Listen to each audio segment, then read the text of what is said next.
ये एक बिल्कुल बेसिक सा लेक्चर है कॉस्ट ऑफ फाइनेंस का या कॉस्ट ऑफ कैपिटल का। आप इसको दो तरह के नाम दे सकते हो, कॉस्ट ऑफ फाइनेंस या कॉस्ट ऑफ कैपिटल।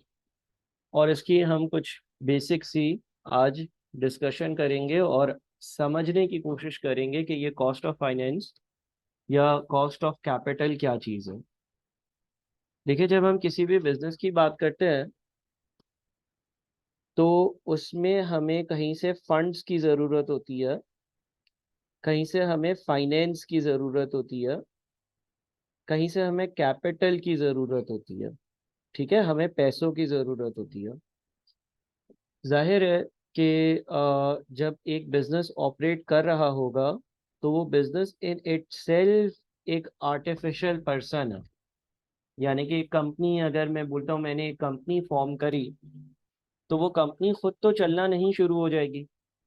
ठीक है, आपने एक कंपनी फॉर्म कर दी, बट उसमें मुख्तलिफ इन्वेस्टर्स होंगे जो पैसा इन्वेस्ट करेंगे। यानी कि कंपनी को जो है ना वो फाइनेंस प्रोवाइड करेंगे, कंपनी को पैसा देंगे, कंपनी को फंड्स देंगे। तो कंपनी मुख्तलिफ जगहों से फंड्स हासिल करती है, पहली बात ये समझ लो। ठीक है, जब वो ये फंड्स हासिल कर लेती है तो वो सारे फंड्स जितने भी जमा होते हैं इकट्ठा, जितने भी पैसे जमा होते हैं कंपनी में, उन पैसों को इस्तेमाल कर कर कंपनी कुछ बिजनेस एक्टिविटीज़ कंडक्ट करती है, मुख्तलिफ जगह पर इन्वेस्टमेंट्स करती है, मुख्तलिफ वेंचर्स अंडरटेक करती है।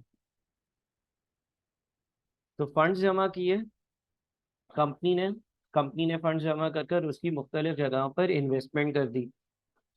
कोई फैक्ट्री लगा ली, कोई होटल का बिजनेस कर रहा है तो होटल परचेज कर लिया, या मुख्तलिफ काम कर लिए।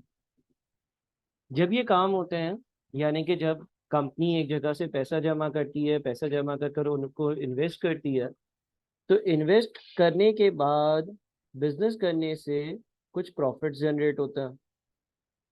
और जब ये प्रॉफिट जनरेट होते हैं तो उससे कंपनी के बहुत सारे खर्चे पे होते हैं, और सॉरी, खर्चे पे होकर प्रॉफिट्स जो बच जाते हैं वो होते हैं, यानी कि जो भी रेवेन्यू जनरेट हुआ है उससे सारे एक्सपेंस वगैरह पे हुए, किसी को काम पे रखा है उसकी सैलरी वगैरह पे हुई, इलेक्ट्रिसिटी रेंट, सारी चीज़ें पे हुई, फिर प्रॉफिट्स बच जाते हैं।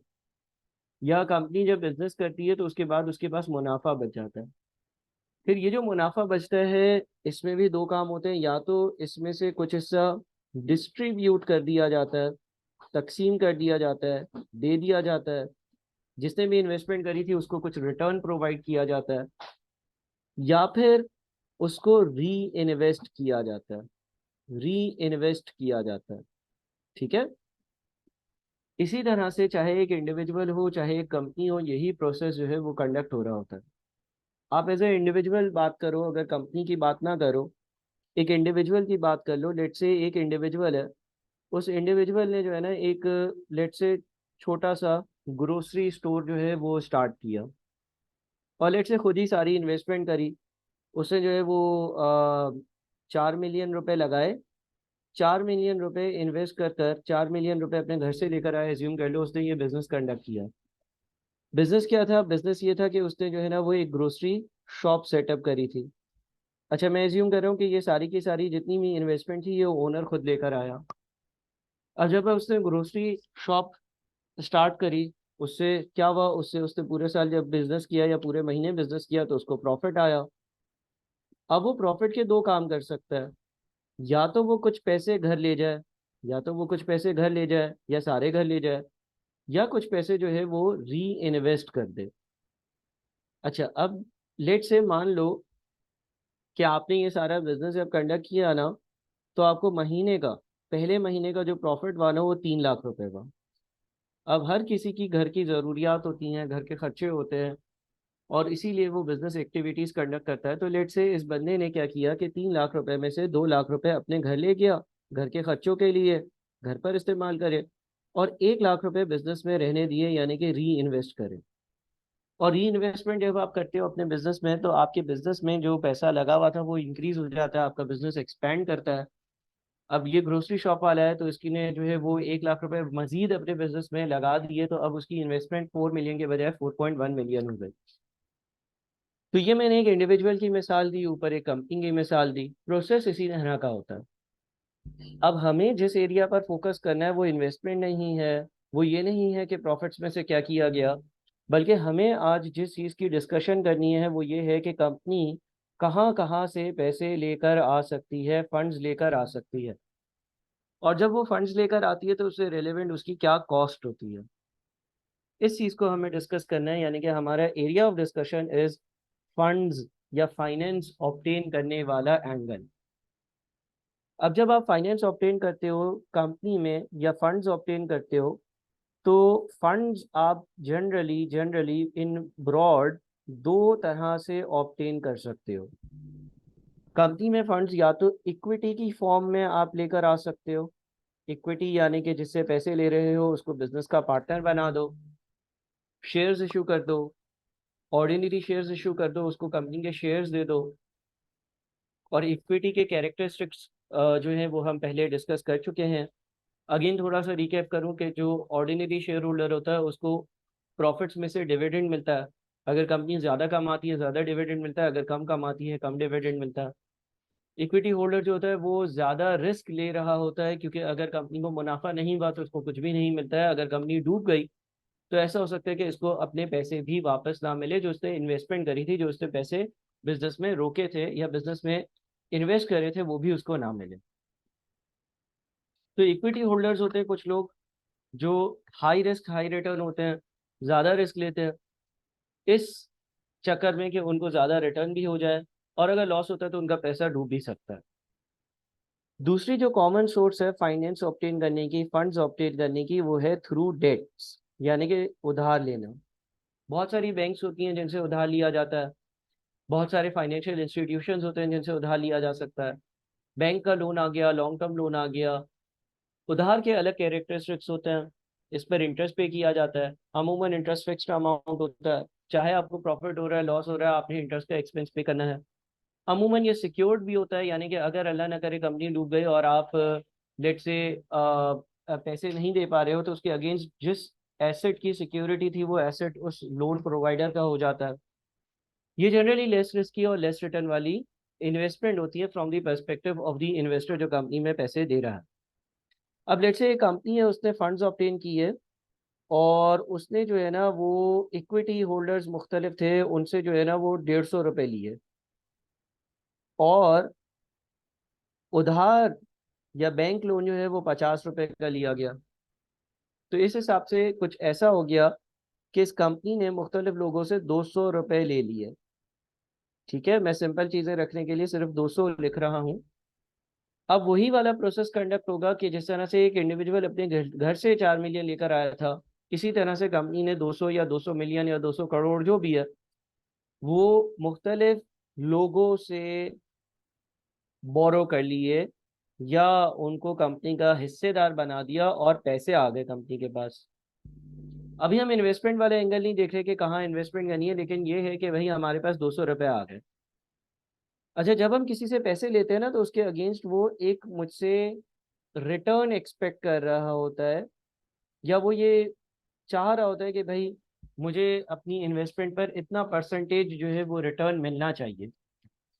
यानी कि लेट से इक्विटी होल्डर्स हैं, उन्होंने मुझे 150 रुपये दे दिए, लेकिन उनकी कोई एक्सपेक्टेशन होगी। जाहिर है मेरे पास भी अगर 1.5 लाख रुपए पड़े हुए और मैं कहीं इन्वेस्टमेंट करना चाह रहा हूँ तो मैं ये सोचूंगा कि भाई इस इन्वेस्टमेंट से मुझे 5%, 10%, 12% रिटर्न आएगा तो मैं इन्वेस्टमेंट करूंगा। और अगर 5%, 10%, 15% रिटर्न नहीं आएगा तो मैं इन्वेस्टमेंट नहीं करूंगा। तो जिन्होंने इक्विटी दी थी, जिन्होंने मुझे पैसे दिए थे, जिन्होंने मुझे फंड्स दिए थे, उनकी ये एक्सपेक्टेशन थी कि मैं उनको एनुअल बेसिस पर लेट से 15% का रिटर्न कमा कर दूं। यानी कि अगर उन्होंने मुझे 150 रुपये दिए हैं, अगर उन्होंने मुझे 150 रुपये दिए हैं तो 150 का 15% यानी कि हर साल, एज्यूम कर लो हर साल मैं उनको कमा कर दे दूं 22.5। मैं हर साल उनको 22.5 कमा कर दे दूं, क्योंकि 150 रुपये उन्होंने लगाए हैं, 15% का रेट है। तो 22.5 वो एक्सपेक्ट कर रहे हैं कि मैं उनको कमा कर दे दूं। क्या सर जो एक्सपेक्टेशन होती है कंपनी उतना ही कमाएगी? ज़रूरी नहीं है। लेकिन एक कंपनी की कोशिश ये होनी चाहिए कि उसके जो फंड प्रोवाइडर्स हैं उनकी एक्सपेक्टेशंस को मीट किया जाए और इतना एटलीस्ट कमाया जाए कि उनकी एक्सपेक्टेशन पूरी हो रही है। अच्छा, डेट होल्डर्स लेट से एक्सपेक्ट कर रहे थे कि मैं इनको 10% कमा कर दे दूं, तो इसका मतलब इन्होंने अगर 50 रुपये रोके हैं तो ये चाह रहे हैं कि मैं इनको 50 पर 5 रुपये कमा कर दूं। इसका मतलब क्या हो गया? इसका मतलब ये हो गया कि टोटल 27.5, टोटल 27.5 200 रुपए की वैल्यू है, या 200 रुपए का फाइनेंस मैंने ऑब्टेन किया है। और जिन लोगों से ये फाइनेंस लिया है वो ये चाह रहे हैं कि मैं इनको 27.5 कमा कर दूं। ठीक है। अब मुझे टोटलिटी पर अगर बात करूं, टोटल पर बात करूं, तो मुझे 200 रुपये मिले हैं मुख्तलिफ लोगों से और उनको 27.5 रुपये कमा कर देने। अगर मैं एक एवरेज कैलकुलेट करूँ ना, तो मैं ये कह सकता हूँ कि मुझे 27.5 रुपये कमा कर देने हैं, या इनकी एक्सपेक्टेशंस को मीट करना है, और उन्होंने मुझे 200 रुपये दिए हैं। विच मीन्स कि ये कितना परसेंट बनता है? विच मीन्स कि मुझे 200 पर अगर 27.5 कमा कर देने हैं, तो मुझे तकरीबन तकरीबन 13.75% कमा कर देना है। जो मुझे फंड्स मिले हैं ना, जो मुझे फाइनेंस मिली है, जो मुझे फंड्स मिले हैं, वो मिले हैं 200। और जिनसे ये 200 रुपये मिले हैं उनसे मुझे इनको 13.75%, इन्होंने जो मेरी बिजनेस में पैसा रोका है, मेरे बिजनेस में या मेरी कंपनी में मुझे फंड्स दिए हैं, इनको मुझे 13.75% कमा कर देना है। इस हिसाब से ये 27.5 होगा। तो ये 13.75% जो है ना, वो एक वेटेड एवरेज है। इसको हम लोग, इस 13.75% को कहते हैं weighted average weighted average cost of capital, या इन शॉर्ट वैक। Weighted average cost of capital, या इन शॉर्ट इसको हम कहते हैं वैक। मैं कहूंगा इस कंपनी का वैक जो है ना, वो 13.75% है। अच्छा, एक बात यहाँ पर मैं हाईलाइट करना चाहूंगा कि देखिए, वैक ऐसे नहीं कैलकुलेट होगा कि कुछ लोगों को 15% कमा कर देना है, कुछ लोगों को 10% कमा कर देना है, तो दोनों को ऐड कर कर 2 से डिवाइड कर कर 12.5% पर आ जाओ। ये तरीका गलत होगा। ये तरीका गलत इसलिए होगा क्योंकि जिनको 10% कमा कर देना है, उन्होंने मेरे बिजनेस में सिर्फ और सिर्फ 25% की इन्वेस्टमेंट करी है।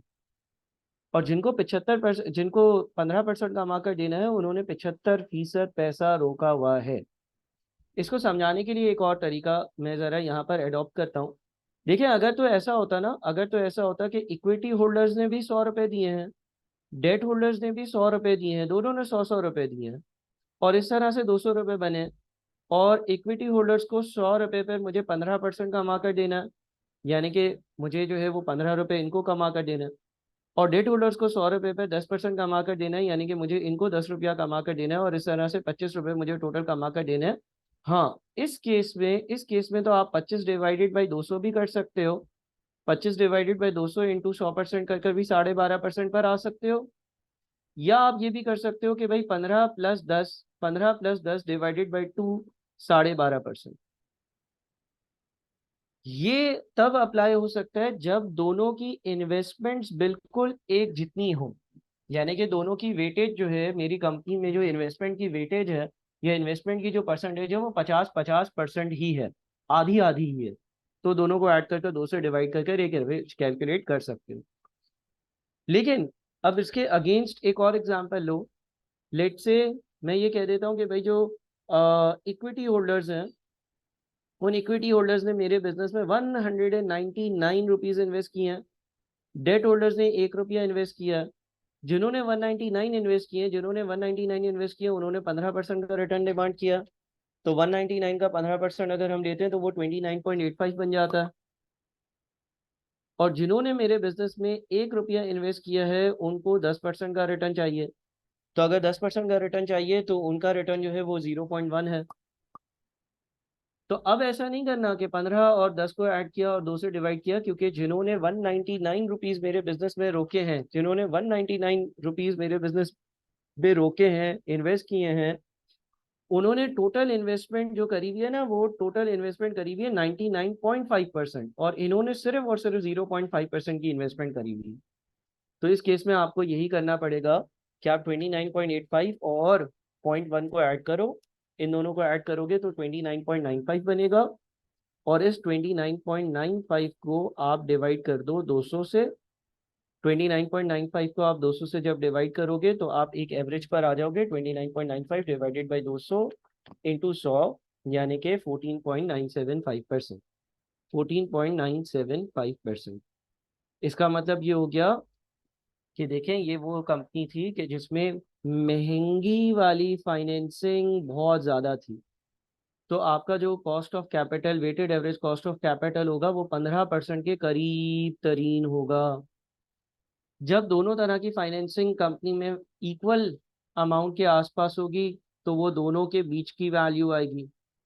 और जो इनिशियली हमने एग्जाम्पल करी, जिसमें 200 रुपये इन्वेस्ट पे थे और उसमें से 150 रुपये यानी कि 75% पैसे इक्विटी होल्डर्स के हैं, और सिर्फ 25% पैसे डेट होल्डर्स के हैं।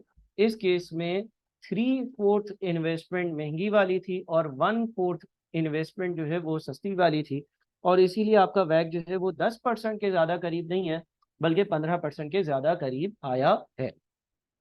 अच्छा, कभी कभार सवाल में वैक कैलकुलेट करने के लिए आपको डेट टू इक्विटी रेशियो दिया हुआ होगा, रादर देन के अमाउंट दी हुई हो उसके against debt to equity ratio दिया हुआ होगा। मिसाल के तौर पर आपको एक डेट टू इक्विटी रेशियो दिया हुआ है 25:75। 25:75 जो है, इसको सिंपल फॉर्म में ऐसा भी लिखा हुआ सकता है 1:3।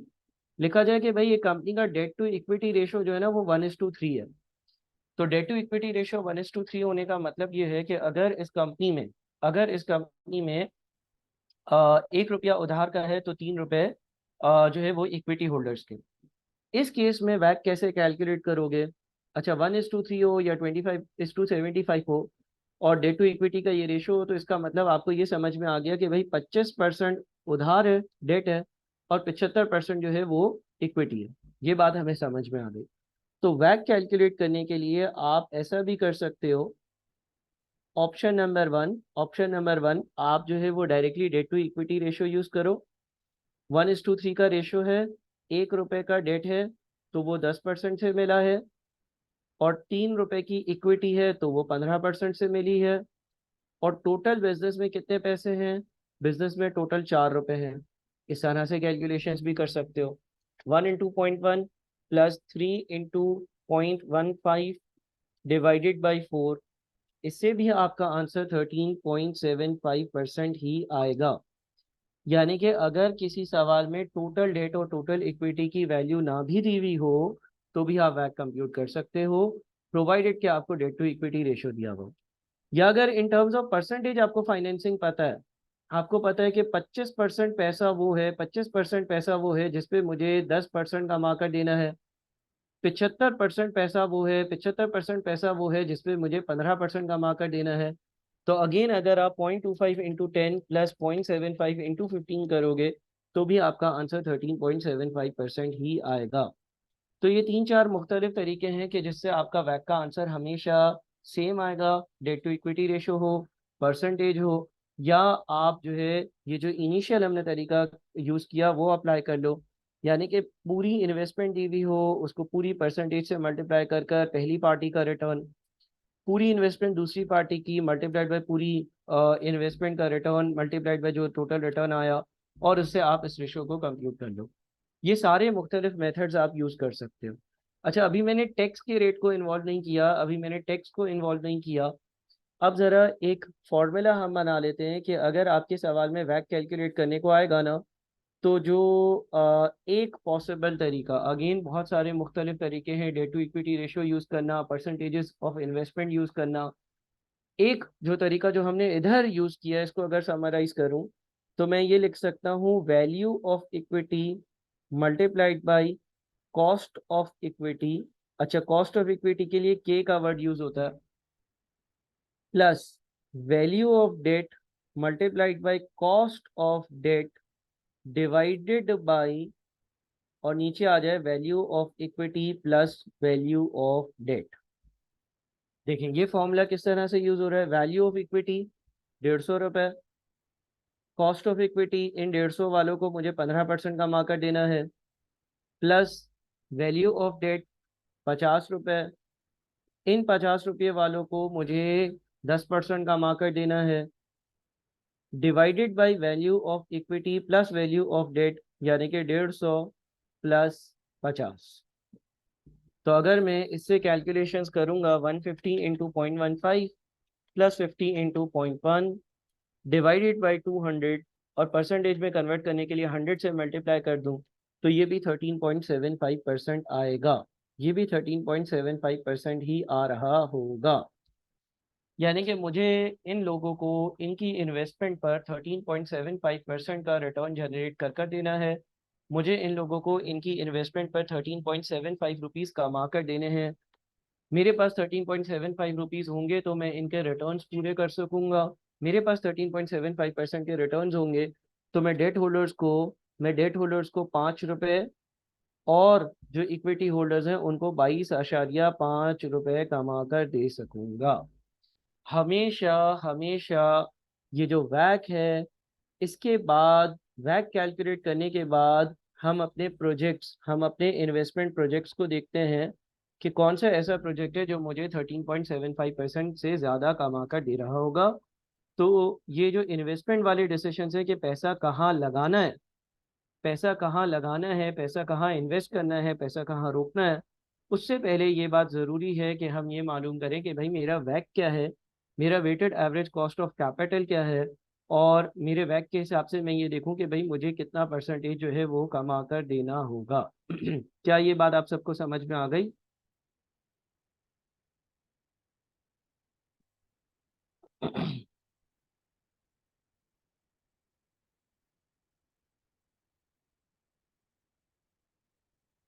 अच्छा, तो जनाब ये जो है ना आपका एक weighted average cost of capital है या वैट है। अच्छा, अब हम जरा इसी एग्जाम्पल को थोड़ा और आगे बढ़ाते हैं। देखें, लेट से आपका ये जो ऊपर सिनेरियो है, इसी को अगर हम आगे बढ़ाएं, यानी कि एक छोटी सी एग्जाम्पल एक्सटेंड करते हैं। हमारे पास इक्विटी है 150 रुपये, इस इक्विटी पर मुझे कमा कर देना है 15%, और हमारे पास डेट है 50 रुपये, इस पर हमें कमा कर देना है 10%। ठीक है जी। और 150 का 15%, 150 का 15% हमने देखा कि हो जाता है 22.5। सही है। अच्छा, उसके बाद फिर 50 का 10%, 50 का 10% हो जाता है 5। यानी कि मुझे कुल इन लोगों को 27.5 रुपये कमा कर देने हैं, और इनसे टोटल जो मैंने पैसे उधार लिए हुए हैं वो 200 रुपये हैं। तो अगर मुझे इनको 27.5 कमा कर देना है 200 रुपयों पर, तो इसका मतलब ये हो गया कि मुझे एवरेज 13.75% का रिटर्न जनरेट कर देना है। ये जो 13.75% का रिटर्न है, ये 13.75% का रिटर्न अगर जनरेट होगा, अगर 13.75% का रिटर्न मैं जनरेट कर दूंगा, तो ये इन्वेस्टर्स है ना, ये खुश रहेंगे। इन इन्वेस्टर्स को मसला नहीं है। इनके 200 रुपये अगर मैं इन्वेस्ट करता हूँ और इनको 13.75% कमा कर देता हूँ, तो ये बोलेंगे बेहतरीन काम है भाई, हम खुश हैं आपसे, बहुत शुक्रिया आपका। अच्छा, अब लेट से कंपनी ने बिजनेस स्टार्ट कर दिया, कंपनी ने इन्वेस्टमेंट कर दी, कंपनी ने पैसा रोक दिया, कंपनी ने 200 रुपये कहीं लगा दिए, कंपनी ने 200 रुपये जो है ना वो कहीं इन्वेस्ट कर दिए। ठीक है जी। और कंपनी ने 200 रुपये इन्वेस्ट करे, लेट से ये नंबर 0 पर कंपनी ने 200 रुपये इन्वेस्ट करे, और ये 200 रुपये कंपनी ने एक प्रोजेक्ट में लगा दिए, कोई फैक्ट्री ऑन कर ली, कोई प्लॉट ले लिया, कुछ भी कर लिया भाई, वो हमारा कंसर्न नहीं है, अभी इन्वेस्टमेंट वाली साइड तो हम देख नहीं रहे। अच्छा, जहां पर पैसे इन्वेस्ट करे ना कंपनी का जो फाइनेंशियल मैनेजर था उसने, कंपनी के फाइनेंशियल मैनेजर ने देखा भाई लोगों से हमने 200 रुपये लिए हैं और इनको 27.5 का मार्केट यानी कि 13.75% का मार्केट देना है, चलो लोगों का पैसा इन्वेस्ट कर देते हैं। एक अच्छा प्रोजेक्ट इसको नजर आया जिसका नाम था प्रोजेक्ट ए। एक अच्छा प्रोजेक्ट इसको नजर आया जिसका नाम था प्रोजेक्ट ए। तो इसने जो है ना वो 200 रुपये इधर लगा दिए। सही है। अच्छा, अब ये जो प्रोजेक्ट था ना, इस फाइनेंशियल मैनेजर ने 200 रुपये इधर इसलिए लगाए थे क्योंकि इसको पता था कि भाई ये 1 साल का प्रोजेक्ट है और 1 साल बाद यहाँ से 250 रुपये हासिल होंगे। यहाँ से 250 रुपये हासिल होंगे, यानी कि 1 साल की इन्वेस्टमेंट है। 1 साल की इन्वेस्टमेंट है और 1 साल की इन्वेस्टमेंट कर करना मेरे 200 250 बन जाएंगे। तो अगर मेरे 200 रुपये 250 बन जाएंगे तो इसका मतलब ये प्रोजेक्ट मुझे कितना परसेंट का मार्केट दे रहा है। देखिए, एक फॉर्मूला फाइनेंशियल मैथ्स में आपने पढ़ा होगा, S is equals to P 1 + I⁻n। ठीक है जी। आपने एक जगह पर आज 200 रुपये लगाए, 1 साल बाद वो 250 हो जाएंगे, ये फ्यूचर वैल्यू है। आई आपने ढूंढना है, यानी कि कितने परसेंटेज से कमाया, एन नंबर ऑफ ईयर्स है, वो 1 है। तो आप 250 को डिवाइड कर दो 200 से, 250 को 200 से डिवाइड करते हो तो 1.25 इज इक्वल्स टू 1 + I। और आई जो है वो आ जाएगा 0.25 या 25%। यानी कि भाई ये प्रोजेक्ट आपको 25% कमा कर दे रहा है। ये प्रोजेक्ट जो है वो आपको 25% कमा कर दे रहा है। आपके 200 रुपये 250 रुपये बन रहे हैं और आप जो है वो 25% कमा रहे हो। तो क्या इस प्रोजेक्ट में इन्वेस्टमेंट जो इस फाइनेंशियल मैनेजर ने करी, इन लोगों का पैसा लेकर, वो ठीक करी या नहीं? हम कहेंगे कि बिल्कुल ठीक करी, क्योंकि इसने जहां पर लोगों का पैसा लगाया वहां से लोगों को 25% का रिटर्न आ रहा है। और लोगों ने ये कहा था कि भाई हमें 14.5% हमें कमा कर दे देना, तो इस बंदे ने तो बहुत अच्छी इन्वेस्टमेंट करी। और इस बंदे ने इतनी बेहतरीन इन्वेस्टमेंट करी कि वहां से जो रिटर्न आ रहा है वो 25% आ रहा है। और सब लोग जो है वो खुश रहेंगे, और डेट होल्डर्स को इंटरेस्ट मिल जाएगा, और इक्विटी होल्डर्स को डिविडेंड चाहिए या कैपिटल एप्रिसिएशन चाहिए तो वो चीज़ हासिल हो जाएगी। क्या ये बात समझ में आ गई? इसके अगेंस्ट कोई एक प्रोजेक्ट ऐसा होता, देखिए कहाँ इन्वेस्ट नहीं करना, सर ऐसे ऐसे प्रोजेक्ट में इन्वेस्ट नहीं करना, ऐसे प्रोजेक्ट में इन्वेस्ट नहीं करना कि जिसमें मिसाल के तौर पर आपको आज जो है ना वो 200 रुपये इन्वेस्ट करने पड़ते, और बदले में जो है ना आपको 1 साल बाद, आपने जो 200 रुपये लगाए हैं या 200 रुपये इन्वेस्ट करे हैं, बदले में 1 साल बाद आपको जो है ना वो 215 रुपये मिलते हैं। ठीक है ना? इस केस में आपको कितना रिटर्न मिल रहा होता? इस केस में आपको कितना रिटर्न मिल रहा था भाई, मुझे बताओ। अगर आप फॉर्मूले से कैलकुलेट करो या कॉमन सेंस 15/200 से कैलकुलेट कर लो, तो आपको जो रिटर्न मिल रहा है वो 7.5% मिल रहा है। लिहाजा आपने यहाँ पर इन्वेस्टमेंट नहीं करनी है। सर अगर फिर भी कर देते हैं तो क्या होगा? करोगे, और उसके बाद आप अपने शेयर होल्डर्स को ये बताओगे कि जनाब हमने 7.5% कमाया है, तो शेयर होल्डर्स नाराज होंगे, शेयर होल्डर नाराज होंगे, कंपनी के शेयर्स बेच देंगे, शेयर्स बेच देंगे, कंपनी के शेयर्स की वैल्यू कम हो जाएगी। ठीक है जी।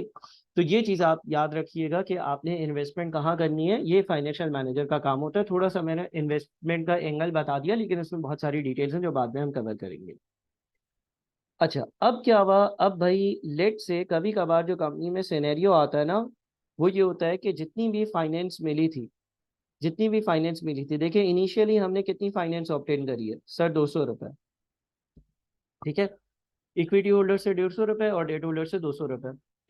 जितनी भी फाइनेंस मिली थी ना, जितनी भी फाइनेंस मिली थी, वो सारी फाइनेंस जो है ना वो इन्वेस्ट कर दी है। ठीक है जी। जरा गौर से इस बात को सुनिएगा। मिसाल के तौर पर एक फाइनेंशियल मैनेजर ने इक्विटी होल्डर से 150 रुपये ऑब्टेन करे, डेट होल्डर से 50 रुपये ऑब्टेन करे। टोटल जो पैसे बने उस पर 13.75% का रिटर्न देना है। अब ये सारे फंड्स जितने भी इसने ऑब्टेन करे थे वो सारे इन्वेस्ट कर दिए, पूरा का पूरा इन्वेस्ट हो गया अमाउंट। यानी कि जो इन्वेस्टमेंट का रेशो है वो 100% है। अब इस फाइनेंशियल मैनेजर के सामने एक और प्रोजेक्ट आ गया। इस फाइनेंशियल मैनेजर के सामने, इस फाइनेंशियल मैनेजर, लेट से इस फाइनेंशियल मैनेजर ने ये सारे पैसे प्रोजेक्ट ए में इन्वेस्ट करे हुए थे। प्रोजेक्ट ए में इसने जैसे ही 200 रुपये लोगों से लिए वो डाल दिए, क्योंकि इसको पता था कि भाई यहाँ से 200 250 बन जाएंगे। सही है। अब इस फाइनेंशियल मैनेजर को एडिशनल फंड्स ऑब्टेन करना है। क्यों एडिशनल फंड्स ऑब्टेन करने? भाई इस फाइनेंशियल मैनेजर को कोई एक और प्रोजेक्ट नजर आया, एक और प्रोजेक्ट नजर आया जो इसको लगता है कि बहुत बेहतरीन प्रोजेक्ट है, तो ये एडिशनल फंड्स ऑब्टेन करने गया। एडिशनल फंड्स कैसे ऑब्टेन करे इसने? भाई थ्रू, लेट से डेट ऑब्टेन करे। लेट से ये एक बैंक से उधार लिया हुआ था, ये D1 है। अब वो D2 यानी कि दूसरी किसी और बैंक से उधार लेने जा रहा है।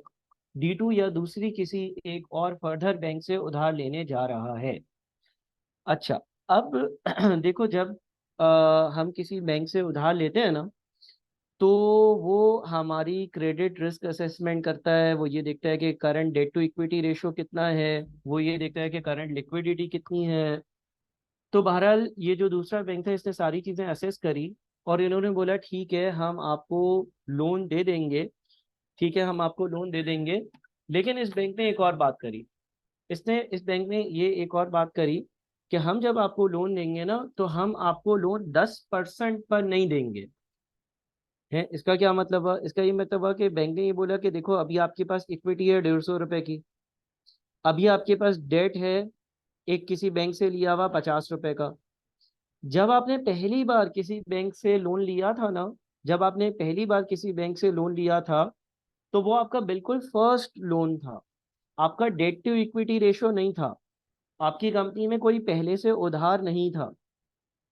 जितने कंपनी में उधार इंक्रीज होते रहते हैं, जितना कंपनी में लोन बढ़ता रहता है, उतना कंपनी का debt to equity ratio increase होता रहता है। जब मैंने ये पहला उधार ले लिया ना, तो मेरी कंपनी का जो डेट टू इक्विटी रेशो है वो 50:150, या इन सिंपल टर्म्स 1:3 पर चला गया। डेट टू इक्विटी रेशो ज्यादा होने का मतलब ये है कि कंपनी का उधार ज्यादा है। गियरिंग जो है, इसको गियरिंग भी कहते हैं। तो गियरिंग लेवल अगर हाई होता है ना, तो दूसरा जब बैंक उधार देता है ना, तो वो ये कहता है कि यार इस कंपनी में थोड़ा सा रिस्क है, क्योंकि कंपनी डूबी, कंपनी अगर डूब गई और मान लो कि कंपनी के पास जो है ना वो 100, मान लो कि कंपनी डूबी, कंपनी के सारे एसेट्स रियलाइज करके कंपनी के पास 25 रुपए बच गए। अब वो 25 रुपए हमें मिलेंगे या पहले से जिसने उधार दिया उसको मिलेंगे? यानी कि कंपनी के ऊपर दो लायबिलिटी की ऑब्लिगेशन आ गई, कंपनी में रिस्क इंक्रीज हो गया। कंपनी में अगर कोई लोन दे भी रहा है तो उसका भी रिस्क इंक्रीज हो गया। वो अब ये सोचेगा कि यार पहले से भी इस कंपनी पे उधार है, फिर हम भी इसको उधार दे रहे हैं। तो लेट से इस दूसरे बैंक ने उधार देना मुनासिब समझा, लेकिन इसने ये कहा कि देखो भाई हम आपको उधार देंगे ना, तो हम 10% पर नहीं देंगे, आपकी कंपनी में थोड़ा सा रिस्क ज़्यादा है, तो जब हम आपको उधार देंगे तो वो हम 12% पर देंगे। बात समझ में आ रही है? यानी कि अब लेट से इस फंड मैनेजर ने उधार ले भी लिया, तो इसको इक्विटी होल्डर्स को देने हैं 15%, इसको डेट होल्डर्स D1 जो थे उनको देने हैं 10%, और D2 यानी कि जो नए डेट होल्डर्स हैं उनको अब 10% नहीं बल्कि उनको 12% देना है, उनको 12% देना है। अब होगा ये कि अगर मैं ये इमीडिएटली उधार ले लेता हूँ, यानी कि मैंने इनको बोला ठीक है आप 12% पर उधार दे दो, तो 12% पर उधार देने से होगा क्या? सर 12% पे उधार देने से होगा ये कि अब मेरा वैट जो है ना, वो कितना हो जाएगा? 150 पर 15% यानी कि 22.5 देने हैं, 50 पर 10% यानी कि 5 देने हैं, और फिर अगले 50 पर आपने जो है वो 12% यानी कि 6 देने हैं। यानी कि अब आपके पास जो है वो जो आपने लोगों से, अब आपने सॉरी 200 नहीं, अब आपने 200 नहीं बल्कि 250 रुपये लोगों से लिए हुए हैं, 250 रुपये लोगों से लिए हुए हैं। और अब इन 250 पर आपने जो है वो 27.5 जमा 6, यानी कि कुल मिलाकर आपने इनको 33.5 कमा कर देना है। और अगर मुझे 33.5 कमा कर देना है, तो मेरा जो नया वैक होगा वो 33.5 डिवाइडेड बाई 250 इंटू 100%, यानी कि ये बन जाएगा 33.5 डिवाइडेड बाई 250, विच इज तकरीबन 13.4। कितना बनता है? 13.4% बन रहा है। ठीक है जी, 13.4% बन रहा है। क्या ये बात आप लोगों को समझ में आई? अब सर दूसरा उधार तो महंगा है, तो ये वैक कम कैसे हो गया? एक सवाल दिमाग में ये आ सकता है कि सर दूसरा वाला उधार तो ज्यादा महंगा है, 10% के बजाय 12% है। तो सर ये वैक जो है वो 13.75% से 13.4% पर कैसे चला गया? तो उसका जवाब ये है कि बेटा देखो, आपके पास इक्विटी बड़ी महंगी थी ना।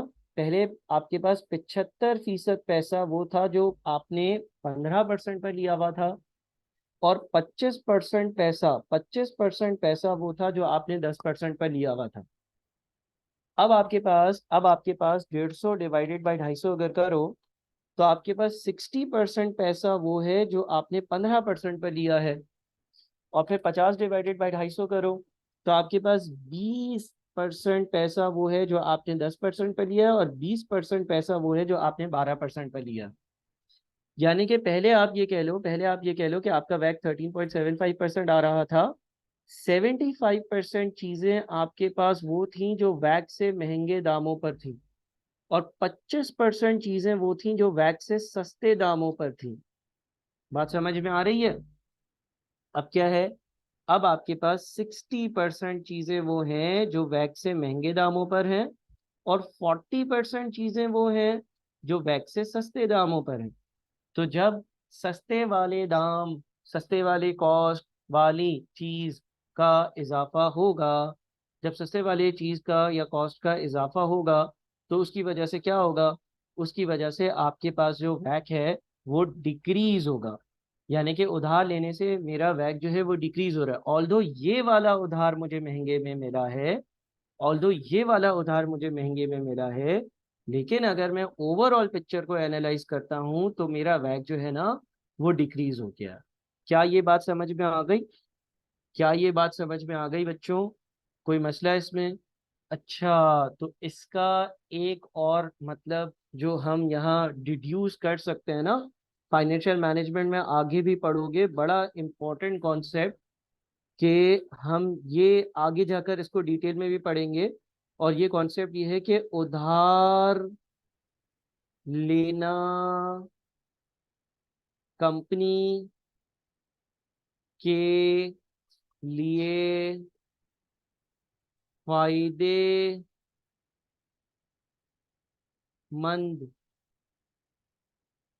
भी हो सकता है। ये जो आप लोगों की एक मिसकंसेप्शन है ना, ये जो एक मिसकंसेप्शन है कि भाई उधार से अगर कंपनी चल रही है, लोन लेकर कंपनी चल रही है, तो जो है ना वो कंपनी जो चलाने वाला है वो सही नहीं है। ठीक है, फाइनेंशियल मैनेजमेंट में आप ये चीज़ पढ़ोगे कि भाई ऐसा नहीं होता, ऐसा नहीं होता।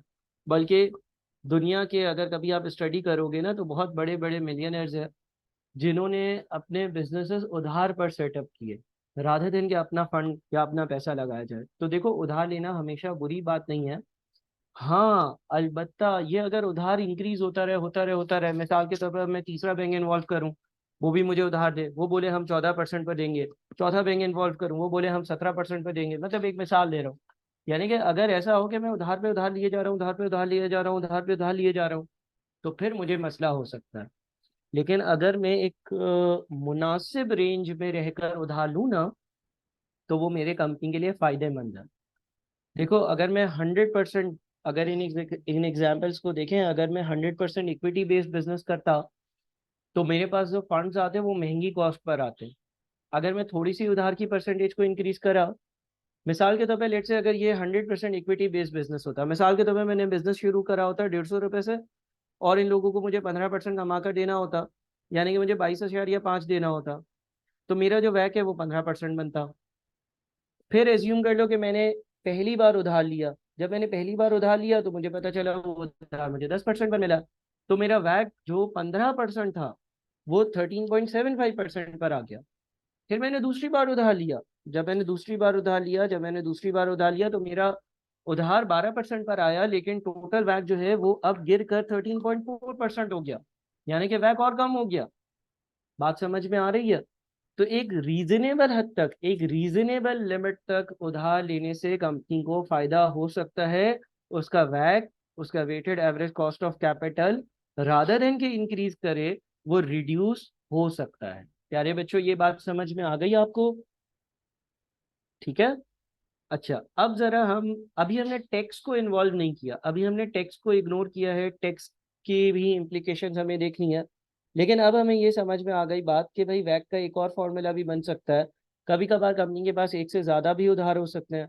तो हम ये कर सकते हैं, मार्केट वैल्यू ऑफ इक्विटी को कॉस्ट ऑफ इक्विटी से मल्टीप्लाई किया, फिर हमने मार्केट वैल्यू ऑफ डेट को, अगर पहला डेट है उसको कॉस्ट ऑफ डेट से मल्टीप्लाई किया, पहले डेट की।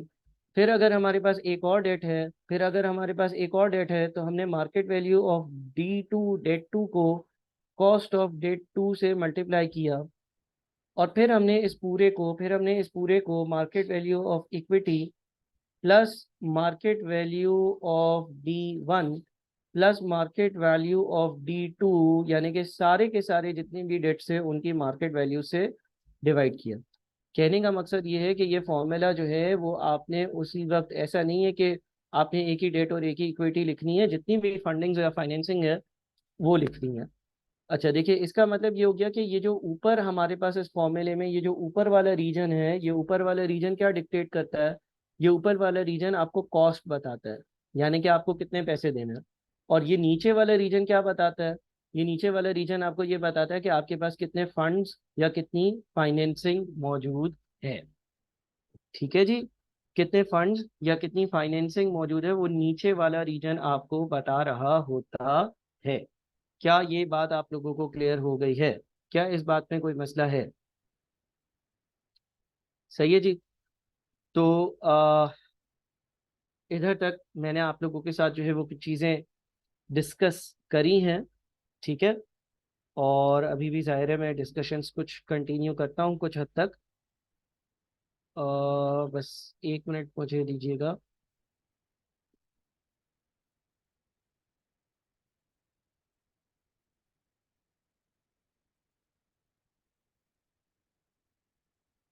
अच्छा जी, मैं यहाँ पर एक टेबल आप लोगों के सामने डालता हूँ, और ये आप लोगों का जो है वो टेबल है। अच्छा, देखें इस पे क्या लिखा हुआ है। इस पे आपके पास एक जगह पे लिखा हुआ है comparing cost of equity and cost of debt. Cost of equity और कॉस्ट ऑफ डेट, इन दोनों को कंपेयर किया गया। Cost of equity higher, cost of debt lower. ऐसा ही होता है कि कॉस्ट ऑफ इक्विटी ज़्यादा होती है, डेट की कॉस्ट कम होती है।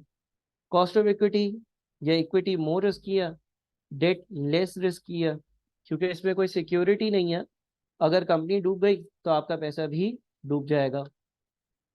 और यहाँ पर डेट जब कोई उधार देता है तो उसके अगेंस्ट कोई सिक्योरिटी भी होती है कि भाई तुम उधार वापस नहीं कर सके तो तुम्हारी ये चीज़ बेच के पैसे ले लूंगा, XYZ। अच्छा, अर्निंग्स पर शेयर आर वॉलेटाइल। अर्निंग्स पर शेयर क्या होता है भाई? अर्निंग्स पर शेयर या EPS एक रेशो होता है, और वो रेशो कैसे कैलकुलेट होता है? Profit after tax divided by number of shares. अच्छा, कभी कंपनी की अर्निंग्स बहुत ज़्यादा हुई, मिसाल के तौर पे कंपनी के 5 शेयर्स है, कंपनी ने 100 रुपये कमाए, 5 शेयर्स है, तो अर्निंग्स पर शेयर 20 है। मिसाल के तौर पे किसी साल कंपनी ने जो है वो 5 रुपये कमाए, 5 शेयर्स है, तो अर्निंग्स पर शेयर 1 पर शेयर है। ठीक है। Interest is often fixed. Interest के केस में ऐसा नहीं होता। इंटरेस्ट के केस में जनरली क्या होता है कि भाई डेट के अगेंस्ट एक परसेंटेज होती है कि आप हमें 10% का इंटरेस्ट हर साल दोगे, तो हमें 10% का ही इंटरेस्ट जो है वो हर साल पे करना। No legal right of dividend every year. ऐसा नहीं है, ऐसा नहीं है कि किसी ने अगर मुझे जो है वो आ, उधार दिया, किसी ने मुझे मेरी कंपनी में शेयर्स दिए हैं, तो उसके पास कोई एक लीगल राइट हो कि भाई हर साल कंपनी तुम्हें जो है वो हर शेयर पर 2 रुपए का डिविडेंड देगी ही देगी, 10 रुपए का डिविडेंड देगी ही देगी। Legal right to receive interest every year. Interest के केस में ऐसा होता है कि जो फंड प्रोवाइडर होता है वो बोल देता है कि भाई हम आपसे हर साल जो है वो इतना इंटरेस्ट लेंगे, आप कमाए ना कमाए वो हमारी जिम्मेदारी नहीं है। Expected return on equity is higher. Equity holders generally in comparison to debt ज़्यादा रिटर्न डिमांड करते हैं, जिस तरह से हमारी एग्जाम्पल में 15%। Expected return on debt is lower. Generally जो डेट होल्डर्स होते हैं वो कंपैरेटिवली कम रिटर्न डिमांड करते हैं, हमारी एग्जाम्पल में 10 और 12%। ठीक है जी। तो ये मैंने आप लोगों को एक बैक का weighted average cost of capital का पूरा ओवरव्यू दिया है, इसके फॉर्मूला अभी समझाया है मैंने आपको। मैंने इसमें अभी तक जो है ना वो अभी तक इंटरेस्ट को इन्वॉल्व नहीं किया। ठीक है, इंटरेस्ट को इन्वॉल्व नहीं किया। और अब हम जो है वो थोड़ा सा इंटरेस्ट को इन्वॉल्व करते हैं। देख सॉरी, टैक्स को इन्वॉल्व करते हैं, टैक्स को। देखें, कंपनी जब किसी से डेट लेती है ना, डेट, तो डेट के अगेंस्ट जो चीज कंपनी ने पे करनी होती है वो है इंटरेस्ट एक्सपेंस। इंटरेस्ट एक्सपेंस, ठीक है जी।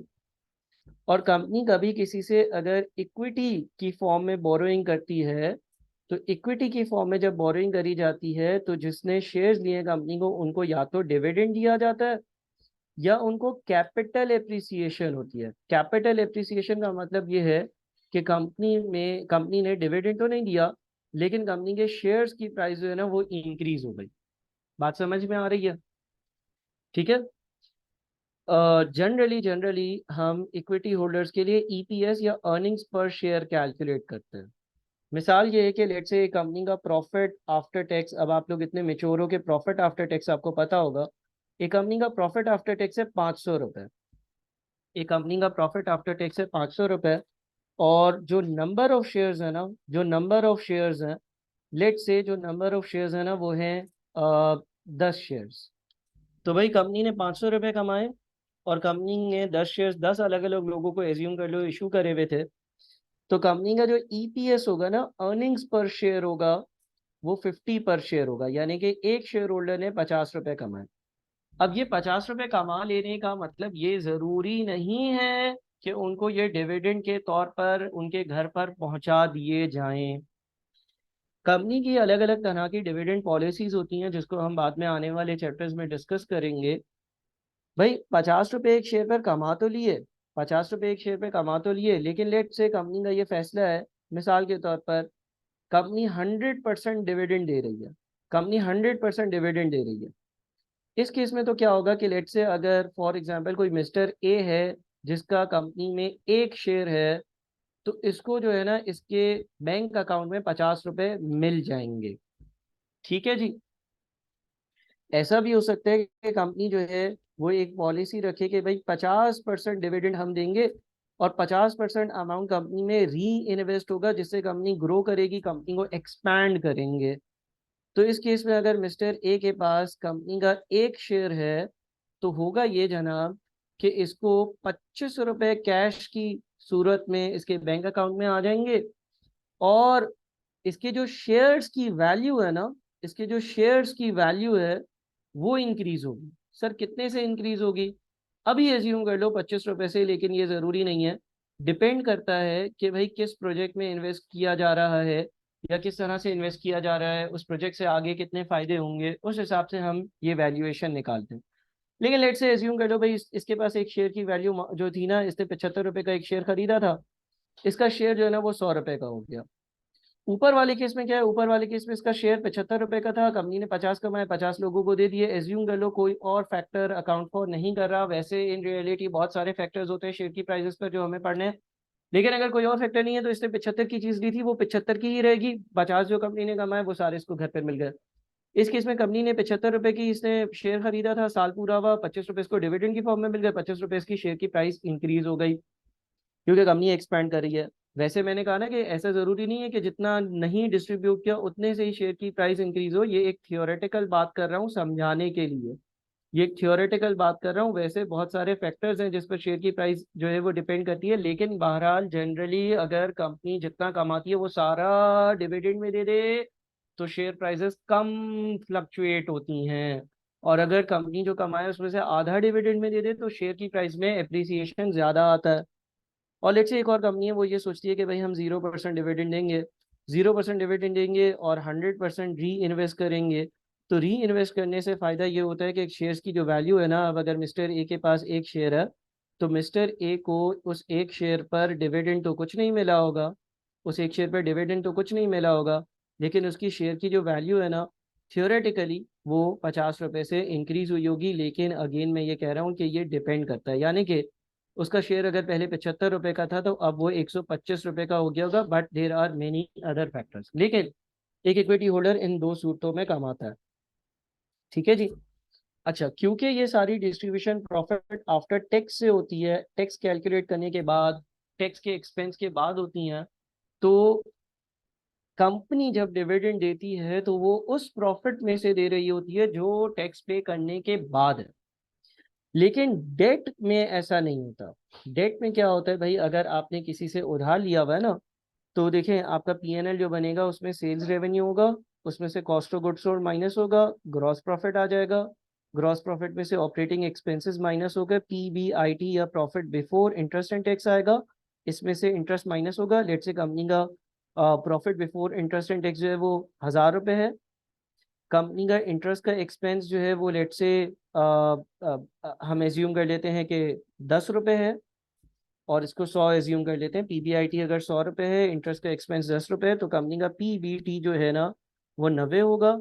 इस पर टैक्स लगेगा, एज्यूम कर लो टैक्स का रेट 30% है, तो 90 पर अगर 30% टैक्स लगेगा तो 27 रुपये का जो है वो टैक्स लग रहा होगा।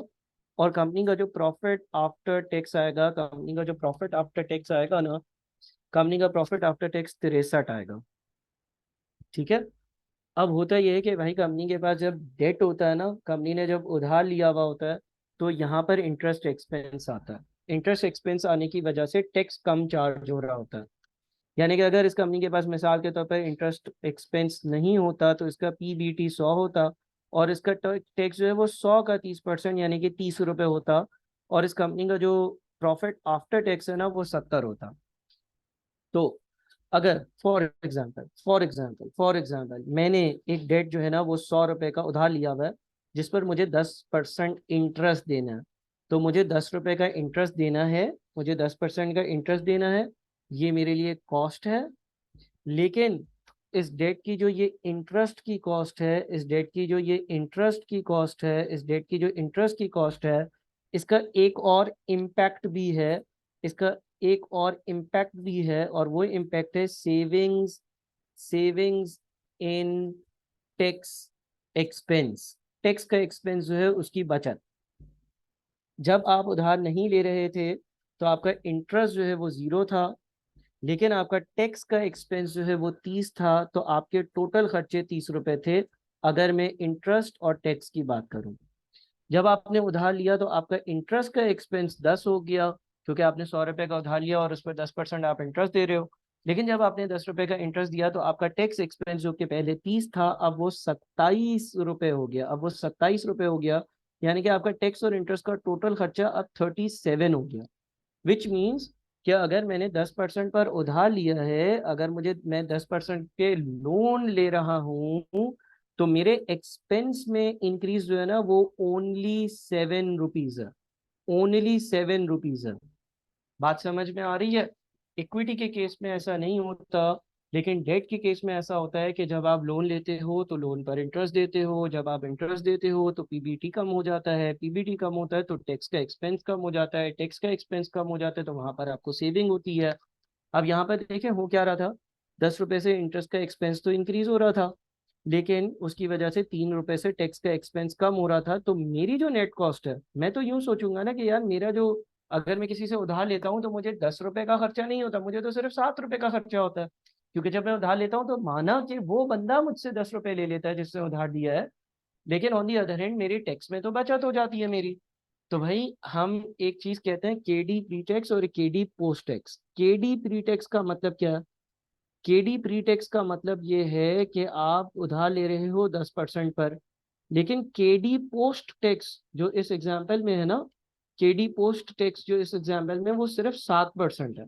यानी कि इफेक्टिवली अगर टैक्स का इम्पैक्ट शामिल कर कर आप अपनी कॉस्ट देखोगे तो वो 10% नहीं है, बल्कि वो कॉस्ट सिर्फ 7% है। अगर आप 100 रुपए का उधार ले रहे हो तो उस पर आपको 7 रुपए का बर्डन आ रहा है। तो अब इस बेसिस पर हम वैक की जो वर्किंग है ना उसको थोड़ा सा रिवाइज कर सकते हैं। देखिए, अगर लेट से मैंने किसी से इक्विटी ली 150 रुपए की, और उसको मुझे 15% का रिटर्न कमा कर देना है, तो मुझे उसके लिए कमाने हैं कितने? 22.5। अगर मैं किसी से उधार ले रहा हूँ और वो 50 रुपए का ले रहा हूँ, अगर मैं किसी से उधार ले रहा हूँ और वो 50 रुपए का ले रहा हूँ, और लेट से वो मुझे ये बोलता है कि मुझे 10% कमा कर देना, मुझे 10% कमा कर देना। तो अगर मैं इस चीज को भी कंसिडर करूं कि ऑल्दो ये बंदा मुझसे लेट से 10% मांग रहा है, 50 का 10% 5 बनता है, ठीक है, 10% एज्यूम कर लो कि आपकी कॉस्ट ऑफ डेट है प्री टैक्स। ये बंदा मुझसे 5 मांग रहा है, लेकिन जब ये 5 मांगेगा तो 5 से मेरे एक्सपेंसेस इंक्रीज होंगे, 5 से मेरा पीबीटी डिक्रीज होगा, और जब 5 से पीबीटी डिक्रीज होगा तो 5 रुपए पर, लेट से टैक्स का रेट 30% है, एज्यूम कर लो कि जो टैक्स का रेट है, एज्यूम कर लो कि जो टैक्स का रेट है वो 30% है। तो भाई जब ये 5 रुपए से एक्सपेंस इंटरेस्ट का इंक्रीज होगा तो 5 रुपए से मेरा पीबीटी कम होगा, 5 रुपए से जब मेरा पीबीटी कम होगा तो उस पर जो है वो इंटरेस्ट कम चार्ज होगा, और वो 5 का 30%, यानी कि मुझे जो इंटरेस्ट का एक्सपेंस है, मुझे जो मेरा इंटरेस्ट का एक्सपेंस है उस पर 1.5 की बचत हो रही होगी। लिहाजा मेरी जो नेट कॉस्ट होगी वो 3.5 रुपए होगी। यानी कि मुझे जो है वो यहाँ पर 3.5 लिखना चाहिए, मुझे यहाँ पर 7% लिखना चाहिए। क्यों? क्या इसको 10% नहीं कमा कर देना? अरे भाई इसको तो 10% कमा कर देना है, लेकिन लेकिन मुझे इसके लिए 10 रुपए नहीं कमाने, मुझे इसके लिए 10 रुपए नहीं कमाने। अगर मैं इससे उधार लेता हूँ तो मेरा टैक्स की बचत भी तो है, जो कि दूसरे केस में नहीं है। तो आप वैक के फॉर्मूले को थोड़ा सा रिवाइज करते हो, और आप यहाँ पर जो है वो 22.5 प्लस 3.5, आप बोलते हो कि भाई मुझे 26 रुपए कमाने हैं इन 200 रुपयों के लिए, ठीक है जी। और आपका जो वैक होता है ना वो बन जाता है 13%। ये मैं, ये वाली जो बात है ना, ये वाली जो एंड वाली बात है, ये मैं अपने अगले सेशन में भी डिस्कस करूंगा थोड़ा सा डिटेल में। लेकिन कहने का मकसद ये है कि जब आप किसी से उधार लेते हो तो उसकी वजह से जो आपको फायदा होता है वो भी आपको यहाँ पर अकाउंट फॉर करना चाहिए। बहरहाल इसकी डिस्कशन हम अगले सेशन में इंशाल्लाह ज़रूर करेंगे। आज के सेशन के लिए इतनी ही रखते हैं क्लास, और आई होप कि आप लोगों को वैक की बेसिक अंडरस्टैंडिंग मिली होगी।